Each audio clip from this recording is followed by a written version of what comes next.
Hey, Warrior Saints! Father Chris here. Welcome to our Crucifixion of Life. I'm glad to have you beautiful people as we start this week. This week we're trying something new. I am going to field a question that was sent to me by a Warrior Saint. And so we're going to try to do that all this week. So in the comments on today's episode, throw us a question, surprise us, let us go after it. If you put questions, we'll try to answer them the rest of this week. If not, we'll figure it out. All right, here's the question. I'm going to keep names anonymous. This came from a young man, a young man that I know, and great dude. Let's call him William, right? We'll just say his name is William. And William asked me, after having read the book, The Warrior Saint, The Way of the Warrior Saint book, he said, all right, I got a question. How do you convince non-Christians who were not raised the way we were, who were not raised in the faith, how do you convince them to pick up the sacrificial life, to become crucifixional and not take the easy road and always do, the kind of the hedonistic things of the way the world leads us? It's a great question because we as Christians have a duty, right, to want to evangelize. We're not here to proselytize per se, but we do need to share the gospel and that it is powerful, that it is life-changing, right? It's the only thing that's really, truly transformative. So how do we do that? How do we convince someone, especially if they may be obstinate or they're, what's the word I want to say, like vitriolic? Maybe angry or rebelling, raging against the faith. So it's a daunting task, and it may be a task that many of us have asked ourselves, like, how do I do that? And I think there's a lot here, and we've been thinking about it, and I promised this William that I would do my best to give an answer. It took me longer than I wanted it to, but here's the answer. And I think the first thing we have to recognize is, look, it is not our job to force anyone to think a specific way, right? Like, it's interesting as a father, I've learned, like, I made my kids do certain things when they were young, right? Like things to protect them, to keep them safe, to eat their vegetables, that kind of stuff. I did my part. My wife did her part, to raise them so they would make good decisions themselves. But at some point, it dawned on me, like, I can make them do whatever I want as the father, but I can't make them think a specific way. Hopefully I can teach them so they begin to think the right way, but I can't make them do that.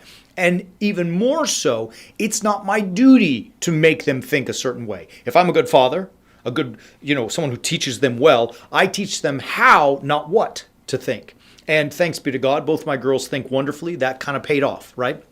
So, number one, it is not for us to force anybody into thinking the way we think. And you got to come to the grips too. Each one's got to make up his own mind. They've got to decide. Listen what Paul says in Romans. This is chapter 14. He's talking about fasting, right? And the things that we eat and eating, food offered to idols and so on. But he makes an interesting statement here in verse 5. One man esteems one day as better than another, while another man esteems all days alike. Let everyone be fully convinced in his own mind. And I think, like I said, Paul's talking not about, convincing Christians, but in some sense, he is saying, look, everyone's going to have a different mind. And you may be, here's the toughie, you have to be ready and be prepared that you may be disappointed with the way another person thinks. But each one, he has to think, she has to think in their own mind, right? And sometimes people are not going to choose what you want or what you believe or what you really know is in their best interest. But, and he goes further, and here's the key. You have to be such an example in the way you live your life that they look at you and say, oh, that's what I want, right? And then they might be more curious to go and explore. Listen, in the same chapter in Romans, St. Paul, this is chapter 14. Now we're going to jump to verse 13. Let none of us, let me try it in English. Then let us no more pass judgment on another, but rather decide never to put a stumbling block or hindrance in the way of a brother, right? And the way I'm going to take this verse is, look, it's not for you to judge how they think. They were raised a certain way. They think certain things. Who knows what all the complex reasons are why they think the way they think. But you are never to put a stumbling block. And here's what I think he means. If someone is not raised the way we were, if someone's not a Christian and doesn't accept the crucifixional life and really they're kind of going down that path of the world, and they look at you and the way you live your life and they see that somehow you are doing the same thing that they are, you've put a stumbling block in front of them. You have to live a life so powerfully So you have to be a warrior saint. You have to live the crucifixion life so that they can look at you and say, oh, that is pretty neat. That is something I may want, right? You have to be a light. Shine a light in a dark room. Listen, now I'm going to jump to Matthew chapter 5. This is at the outset of the Sermon on the Mount. He says, you are a city set upon a hill. You are the light of the world. Listen, chapter 5 and following. 14 and following. You are the light of the world. A city set on a hill cannot be hid. Nor do men light a lamp and put it under a bushel. But they put it on a stand, and it gives light to all in the house. Now, here's the kicker, verse 16. Let your light so shine before men that they may see your good works and give glory to your Father who is in heaven. Right? So he's saying, Jesus in the Gospel of Matthew, be such an example, such a witness that you are living ferociously as a warrior saint, that they can look at it and say, wow, this person, in this case, our friend William, he's living such an amazing life. I'm kind of curious, right? Maybe I want to explore more. Maybe I want to ask him some questions. What are you doing? How do you do this? And maybe in that moment, you have an opportunity to engage in a conversation. Again, not judging them. Some people, you just got to come to grips with it. Some people are going to choose not God, right? Some people are going to choose not to follow his will, his commandments. That's their choice, right? It's up. Everyone is free to decide and to think how they want to think. But for us, we have to be so exemplary that they look at us and it's like, oh my gosh, I totally want that. Now think about it in this terms. Think about think about your favorite athlete, right? Who was, the greatest in whatever sport, that he or she was playing in. Who are you thinking of? Larry Bird.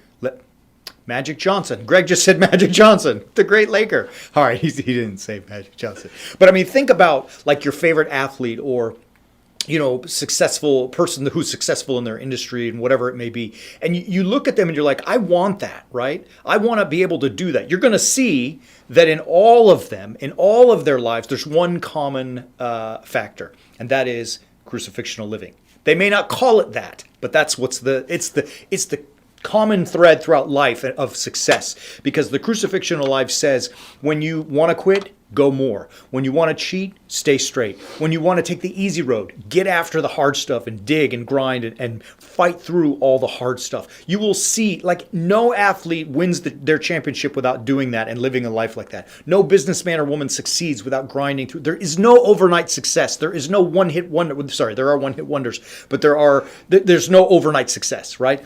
Like, that's, I guess, is my point, is that it's something that you look at those people and you're like, dude, they put in the reps, and because of that, they were successful. Why can't you do the same with your own crucifixional life? So that when someone looks at you, they're able to say, oh, whatever he or she is doing works. I want me some of that, right? Now, let me say this too. Greg brought up a great point as we were talking through this. You may find that sometimes in witnessing to other people that about your Christian faith, about the crucifixion life, that people want to engage and they get snarky and, they're like looking for this, what'd you call it? A fight, basically, right? But the point that Greg made was this. He's like, look, you can engage if you want to, fine. It's always appropriate to witness. But at some point, you may recognize that this is just a non-productive conversation. And remember, they need you more than you need them, right? Like, in other words, I'm working so hard to live a crucifixional life. I am trying to be an awesome Father Chris who gets awesomer every single day. Every day I'm grinding to become better. I'm trying to live crucifixionally so that you look at me tomorrow and say, oh, there's some growth. And the next day, oh, there's some more. I don't have time to get lost in stupid fights, right? And so when that kind of stuff comes my way, I recognize that this person is just looking to satisfy some shortcoming within them, and I move on. Because I ain't got no time for that, right? What's her name? Sweet Brown. If you don't know who Sweet Brown is, ain't nobody got time for that, right? I don't have time for it because I'm trying to become the best that I can be. So if somebody wants to have a real conversation and is curious, even if I'm not going to convince them, great, I'm going to have that conversation. If they just want to fight to make, assuage some kind of desire inside, great. But there's other people that they can do that with, not with me. So engage, teach, but most importantly, show them by the way you live your life. And, the last thing I want to say is really in regards to Scripture itself. It's an interesting thing because when we read our English Bibles, the English translations, a lot is lost, which is why we do what we do and why we have Understanding the Bible, our series that we have on our website, because it's going to help us, understand really the things that we lose in those translations. But interesting is that really when it's read and heard with what it's saying, you will see that God is not stupid and his word is actually pretty cool. And in spite of what people say and the shots that they take at at Scripture and at our faith, they're really unfounded. So here's the last point I'm going to add for our friend William. Look, be familiar with wisdom literature. Okay, so by that I mean the book of Proverbs, Ecclesiastes, Job is in the wisdom text. There's a whole genre, and you can, if you need to know which they are, comment somewhere in our thread, and I'll throw the list out there. But wisdom literature is designed to, the way it was written in the Old Testament times was to say to the Gentiles, meaning the Hellenes, the Greeks who were not monotheists, who were very big on Plato and wisdom. It is to say to them, hey, true wisdom comes from God, right? So don't be afraid. I know this is heavy exegesis part, but the idea is wisdom is wisdom. It's universal, right? We talk about American wisdom or Chinese wisdom or Buddhist wisdom. Fine, but wisdom is wisdom. And it means that which is, unto the preservation of life. So for example, it's a very wise decision not to jump off a 30-story building, whether you're in China or whether you're a Buddhist or whether you live in Cleveland, right? That's a universal statement, wisdom. So wisdom in and of itself is to show us what is a universal truth. Now, what Scripture presents is that heeding the commandments of God, that's true wisdom. And heeding the commandments of God is living crucifixionally. So as you think through this, get down and dirty with the book of Proverbs. I mean, it's beautiful and there's wisdom. So I say that in wrapping it up because those are things that you can show the world. Look, God says X, Y, or Z, and that's a truism. And it's as true today as it was yesterday, and it'll be true tomorrow, and it's true here, and it's true over there. Does that make sense? That one may need a little more fleshing out. Maybe we'll go through that later this week. But my last statement is, don't be afraid to get down and dirty with wisdom literature, because that is something that is all people can see. All right. I think that's it. Now, I need from you the last couple of things. Comment. Did I make any sense? Was I clear, unclear? If I'm unclear, you better put it in that comments. We'll get after it again tomorrow.